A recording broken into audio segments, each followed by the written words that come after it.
ઉનામાં વગર સંપાદને state highway બનાવી દેવાતા મોટો વિવાદ થયો છે। મછુંદરી પુલથી બાયપાસ સુધીના માર્ગમાં તંત્રની ગંભીર બેદરકારી સામે આવી છે। કાગળ પર ખેડૂત છે અને સ્થળ પર રોડ બની ગયો છે। 30 વર્ષથી અસંખ્ય ખેડૂતો ન્યાય માટે દરવાજા ખખડાવી રહ્યા છે। ઉના શહેરના છેવાડે મછુંદરી પુલથી બાયપાસ સુધીનો આ 5 કિલોમીટરનો વિસ્તાર કે જ્યાં તંત્રની મોટી બેદરકારી બહાર આવી છે। વર્ષો પહેલા સ્ટેટ હાઈવે બનાવતા વખતે જમીન જે હતી સંપાદનની કોઈ જ કાયદેસરની પ્રક્રિયા કરવામાં આવી ન હતી। નિયમો વિરુદ્ધ રોડ બનાવી દેવાતા 20 જેટલા ખેડૂતોની જમીન ગુમ થઈ ગઈ છે। ખેડૂતો વૃદ્ધ થઈ ગયા હોવા છતાં તેમને આજ દિન સુધી કોઈ જ વળતર ચૂકવવામાં આવ્યું નથી। જે તે વખતે સ્ટેટ હાઈવે ઉપરથી આરએનબી વાળાએ જે 10 ગુઠા જમીન કાપેલી અને અત્યારે અમારી જમીન 64 ગુઠા જમીનનું આ લોકોએ દબાણ કરેલ છે નેશનલ હાઈવે વાળાએ। મેં સ્ટેટ હાઈવેમાં, નેશનલ હાઈવેમાં, આરએનબીમાં બધીમાં લેટર લખ્યા પણ કોઈનો જવાબ નથી। અને અત્યારે નગરપાલિકા બનાવે તો કેટલો મોટો ખોળો બનાવે છે, કોઈ જાતનું સંપાદન કર્યા વગર, કોઈ જાતની જાણ કર્યા વગર। આ જમીન જે છે એ તમારી 7/12 બોલે છે? 7/12 બોલે। અમે માપણી કરાવતા અમારે 5 વીઘા ઘટે છે। 647 પૈકી ભાવનગર રોડ પર અમારી જમીન આવેલી હતી।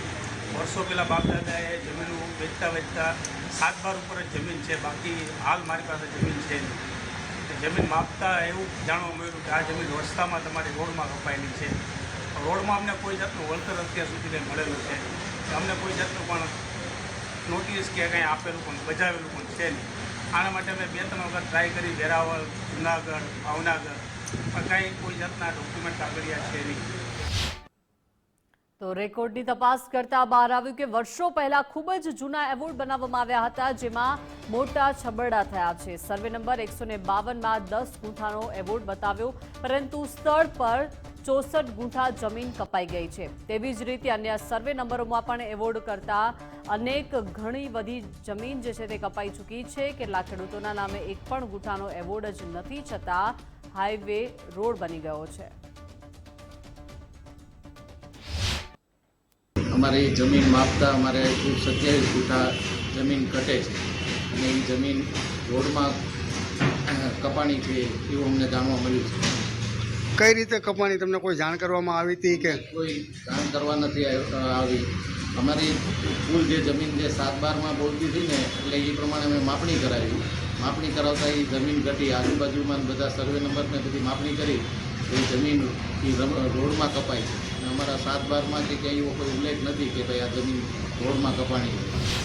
આખા સર્વે નંબરમાંથી 2 બાદ પડેલા છે રસ્તા વચ્ચે રસ્તે માપતા જમીન ખબર પડી કે ભાઈ આમાં રસ્તામાં જમીન ગઈ છે।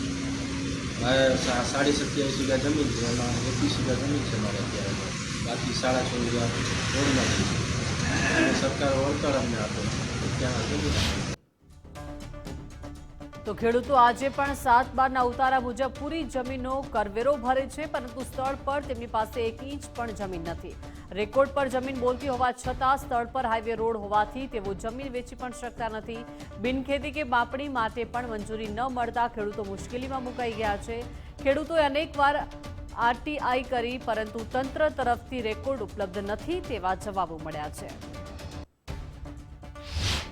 આ રજૂઆત મળી છે, અમે એના અનુસંધાનમાં સંપાદક સંસ્થા આરએનબી સ્ટેટ એને અમે વેરિફિકેશન માટે અરજી મોકલીશું અને વેરિફિકેશન થયા બાદ અમે આગળની કાર્યવાહી હાથ ધરીશું। સંસ્થાઓ છે એને અમે વેરિફિકેશન માટે મોકલીશું અરજી, અને ડોક્યુમેન્ટ શોધાવવાનો પ્રયત્ન કરીશું અને પછી દરખાસ્તની કાર્યવાહી અમે આગળ હાથ ધરીશું।